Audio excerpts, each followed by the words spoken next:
চাকরি প্রার্থী বন্ধুগণ, আমি আজকে আলোচনা করব একটি মাত্র সূত্রের মাধ্যমে আপনি কিভাবে সমান্তর ধারা সকল অঙ্কগুলো করতে পারবেন। তাহলে ভিডিওটি না টেনে আপনি সম্পূর্ণ ভিডিওটি দেখুন। আশা করি সমান্তর ধারার অঙ্ক নিয়ে আর কোনো ধরনের অসুবিধা থাকবে না। সমান্তর ধারা কিভাবে চিনতে পারি? 1 যোগ 2 যোগ 3 যোগ ডট ডট ডট 1 যোগ 5 যোগ 7 যোগ 11 যোগ ডট ডট ডট 3 যোগ 5 যোগ 7 যোগ ডট ডট। আমি এখানে তিনটা ধারা লিখেছি। তো সমান্তর ধারার কথা হচ্ছে যে সমান অন্তর। সমান্তর ধারার কথা হচ্ছে সমান অন্তর। তাহলে সমান অন্তর আমরা কিভাবে বুঝবো? যে দুইটার পার্থক্য যদি আমার একই হয়, সবসময় আমরা কি করব? দ্বিতীয় পদ থেকে প্রথম পদ বিয়োগ করব। দ্বিতীয় পদ থেকে প্রথম পদ বিয়োগ করলে যদি সবসময় বিয়োগফল একই থাকে তাহলে আমরা সেটাকে বুঝবো সমান্তর ধারা। তাহলে আমি প্রথম যে ধারাটা আছে, আমি যদি এখানে একটু দেখি, যে দ্বিতীয় পদ ছিল 2, তাহলে আমি 2 থেকে যদি 1 বিয়োগ করি তাহলে আমার বিয়োগফল কত? 1। ঠিক একই রকমভাবে 3 থেকে যদি আমি 2 বিয়োগ করি, বিয়োগফল কত? 1। তাহলে এটাকে আমি বলতে পারি এটি একটি সমান্তর ধারা। পরবর্তী যে ধারাটা লিখেছি, আমি দ্বিতীয় পদ 5, দ্বিতীয় পদ থেকে যদি প্রথম পদ বিয়োগ করি তাহলে আমার বিয়োগফল থাকে কত? বিয়োগফল হচ্ছে 4। তারপরে দ্বিতীয় পদ 7, প্রথম পদ 5, তাহলে 7 থেকে যদি আমি 5 বিয়োগ করি তাহলে বিয়োগফল কত? 2। তাহলে দেখেন এইখানে পার্থক্য কিন্তু একই রকম হচ্ছে না, তাহলে এটা আমার সমান্তর ধারা নয়। তারপরে ধারাটা দেখি, যে দ্বিতীয় পদ 5 থেকে 3 বিয়োগ করলে বিয়োগফল থাকে 2, তারপর 7 থেকে 5 বিয়োগ করলে বিয়োগফল থাকে 2। তাহলে এইখানে যেহেতু আমার অন্তরটা সমান, সেজন্য এটার নাম হচ্ছে সমান্তর ধারা। সমান্তর ধারা থেকে সাধারণত 3 ধরনের অঙ্ক আসে। 1 নম্বর অঙ্ক হচ্ছে পদ সংখ্যা বের করা, পদ সংখ্যা। 2 নম্বর যে অঙ্কটা আসে সেটা হচ্ছে পদ সংখ্যার মান বের করা। আর 3 নম্বর যে অঙ্কটা আসে সেটা হচ্ছে সমষ্টি বের করা। এখন আমাদের যে সূত্রটা মনে রাখতে হবে সেটা হচ্ছে যে আমরা সমষ্টির সূত্রটা মনে রাখবো। সমষ্টি, এটা একটু সবাই একেবারে মুখস্থ করে ফেলেন। সমষ্টি সমান সমান পদ সংখ্যা, সমষ্টি সমান সমান পদ সংখ্যা গুণ শেষ পদ যোগ প্রথম পদ ভাগ হচ্ছে 2। এখন এই পদ সংখ্যা সমান সমান কি মনে রাখা যায়? পদ সংখ্যা সমান সমান শেষ পদ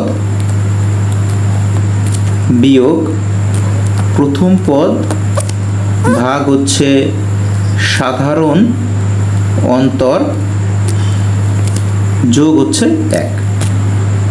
তাহলে এই হচ্ছে আমাদের সূত্র। এই সূত্রটার মাধ্যমে আমরা সকল ধরনের অঙ্ক করতে পারবো। সমষ্টি সমান সমান পদ সংখ্যা গুণ শেষ পদ যোগ প্রথম পদ ভাগ হচ্ছে 2, আর পদ সংখ্যা সমান শেষ পদ বিয়োগ প্রথম পদ ভাগ হচ্ছে সাধারণ অন্তর যোগ হচ্ছে 1। এখন আমরা এখান থেকে দেখি যে কোন 3 ধরনের অঙ্ক এখান থেকে আসে। তাহলে আমার এখানে উদাহরণ হিসেবে 3টা অঙ্ক দেওয়া আছে। তার প্রথম যে অঙ্কটা আছে দেখেন, এখানে বলছে 3 যোগ 7 যোগ 11 ধারাটির কততম পদ হচ্ছে 71। তাইলে পদ সংখ্যা বের করতে হবে। 2 নম্বর অঙ্ক হচ্ছে 3 যোগ 7 যোগ 11 যোগ ডট ডট 71 সমান সমান কত? মানে এখানে বের করতে বলছে সমষ্টি। 3 নম্বর অঙ্কে আছে ধারাটির 17তম পদের মান। তাহলে এখানে হচ্ছে পদের মান বের করতে বলা হয়েছে। এই 3 ধরনের অঙ্ক হচ্ছে আমাদের এখান থেকে আসে। তাহলে আমরা কথা না বাড়িয়ে আমরা একটা উদাহরণের মাধ্যমে এটা ক্লিয়ার করার চেষ্টা করি। আমার এখানে একটি অঙ্ক আছে 5 যোগ 8 যোগ 11 ধারাটির কোন পদ 302। তাহলে আমরা বের করতে বলছে কি? কোন পদ, তার মানে পদ সংখ্যা। তাইলে পদ সংখ্যা সমান সমান আমরা জানি শেষ পদ বিয়োগ প্রথম পদ। তাইলে আমার শেষ পদ কত? 302। 302 বিয়োগ প্রথম পদ কত? প্রথম পদ হচ্ছে 5। সাধারণ অন্তর, সাধারণ অন্তর কি হবে? সাধারণ হচ্ছে দ্বিতীয় থেকে প্রথমটি বিয়োগ করতে হবে। দ্বিতীয়টি আছে 8, প্রথমটি আছে কত? 5। তাহলে 8 থেকে 5 বিয়োগ করলে আমার বিয়োগফল আসে কত? 3। ঠিক একই রকমভাবে 11 থেকে 8 বিয়োগ করলে বিয়োগফল আসে কত? 3। তাহলে আমার সাধারণ অন্তর হচ্ছে 3 যোগ হচ্ছে সূত্রের 1। তাহলে আমি এটাকে যদি ক্যালকুলেশন করি, 302 থেকে 5 বিয়োগ দিলে থাকে হচ্ছে 297 ভাগ হচ্ছে 3 যোগ হচ্ছে 1 সমান সমান 3 দিয়ে যদি আমি একে কাটাকাটি করি তাহলে 3 9 27 হাত থেকে 2, 3 9 27 99। 99 আর এই 1, তাহলে কত হয় 99 আর হচ্ছে 1, এখানে হয় হচ্ছে 100। তাহলে বলছে কোন পদ 302, তাহলে আমার উত্তর হচ্ছে 100তম পদের মান 302। তাহলে এই হচ্ছে আমার এক ধরনের অঙ্ক। তাহলে আমরা প্র্যাকটিস হিসেবে আর একটা অঙ্ক করতে পারি। দেখেন একই ধরনেরই অঙ্ক 1 + 3 + 5 + 7 ধাটের কোন পদ 49। তাহলে ঠিক একই রকমভাবে কোন পদ বের করতে বলছে। তাহলে আমরা জানি পদ সংখ্যা সমান সমান শেষ পদ কত 49 বিয়োগ প্রথম পদ কত 1। সাধারণত দেখেন 3 থেকে 1 বিয়োগ করলে 2, 5 থেকে 3 বিয়োগ করলে 2, 7 থেকে 5 বিয়োগ করলে 2, তাহলে সাধারণ অন্তর হচ্ছে 2 যোগ হচ্ছে 1। তাহলে 49 থেকে 1 বাদ দিলে থাকে হচ্ছে 48 ভাগ হচ্ছে 2 যোগ হচ্ছে 1, এটাকে ক্যালকুলেশন করলে পাই হচ্ছে কত 25। তাহলে 25তম পদের মান হচ্ছে 49। এখন দেখেন আমরা আসি হচ্ছে দ্বিতীয় ধরনের অঙ্ক। সেখানে আছে কি 3 + 5 + 7 যোগ 99 এর সমষ্টি কত। তাহলে আমার যে সমষ্টি সূত্র বের করতে বলছে, তাহলে সমষ্টি সূত্র সমান সমান কি ছিল, সমষ্টি সমান সমান পদ সংখ্যা গুণ শেষ পদ যোগ প্রথম পদ ভাগ হচ্ছে 2। তাহলে আমরা এখানে আগে বের করি যে পদ সংখ্যা। তাহলে আমরা এখানে লিখি যে সমষ্টি সমান সমান পদ সংখ্যা। তাহলে পদ সংখ্যার ওইটুকু লিখি। পদ সংখ্যা সূত্রটা কি ছিল, যে 99 শেষ পদ বিয়োগ হচ্ছে প্রথম পদ, সাধারণ অন্তর 5 থেকে 3 বিয়োগ করলে 2, 7 থেকে 5 বিয়োগ করলে 2, তাহলে সাধারণত 2 যোগ হচ্ছে 1। তাহলে আমার এটা হচ্ছে পদ সংখ্যা, এর সাথে গুণ হচ্ছে শেষ পদ কত 99 যোগ হচ্ছে প্রথম পদ কত 3 ভাগ হচ্ছে 2।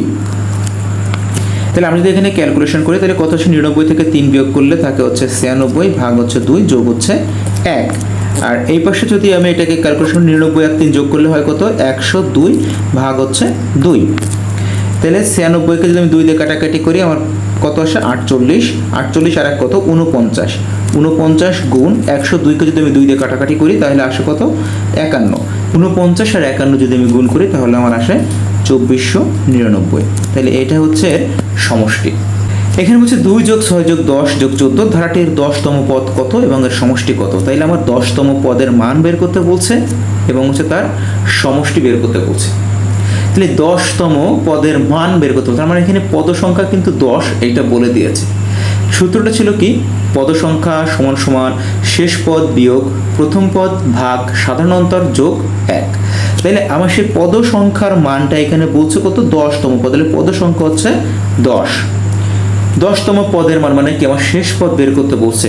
তাইলে আমি এখানে লিখতে পারি যে শেষ পদ সূত্রে কি ছিল, বিয়োগ প্রথম পদ হচ্ছে 2, সাধারণত 6 থেকে 2 বিয়োগ করলে 4, 10 থেকে 6 বিয়োগ করলে কত 4, সাধারণত হচ্ছে 4 যোগ হচ্ছে 1। যদি এখান থেকে ক্যালকুলেশনটা করার চেষ্টা করি তাহলে কি লেখা যায়, 4 10 কে 40 আর এই 1 এই পাশে নিয়ে আসলাম, তাহলে বিয়োগ হচ্ছে 1 সমান সমান শেষ পদ বিয়োগ হচ্ছে 2। তাহলে আমরা এখান থেকে কি করতে পারি, 40 থেকে 1 বিয়োগ করলে থাকে হচ্ছে 39 আর এই 2 কে এই পাশে নিয়ে আসি, যোগ হচ্ছে 2 সমান সমান হচ্ছে শেষ পদ। তাহলে হচ্ছে 41 সমান সমান হচ্ছে শেষ পদ। তাহলে আমার শেষ পদের মান হচ্ছে 41। তাহলে আমার এখানে বলছি কি যে 10তম পদ কত, তাইলে আমি এখানে লিখতে পারি যে 10তম পদ সমান সমান কত, 10তম পদের মান কত 41। তাহলে আমার এখানে এখন সমষ্টি বের করা যাবে না। সমষ্টি সূত্র কি ছিল, পদ সংখ্যা গুণ শেষ পদ যোগ প্রথম পদ ভাগ হচ্ছে 2। তাহলে আমরা এখানে সমষ্টি সমান সমান বের করতে পারি যে সমষ্টি সমান সমান পদ সংখ্যা 10 গুণ শেষ পদ কত পেয়েছি 41 যোগ প্রথম পদ ছিল 2 ভাগ হচ্ছে 2।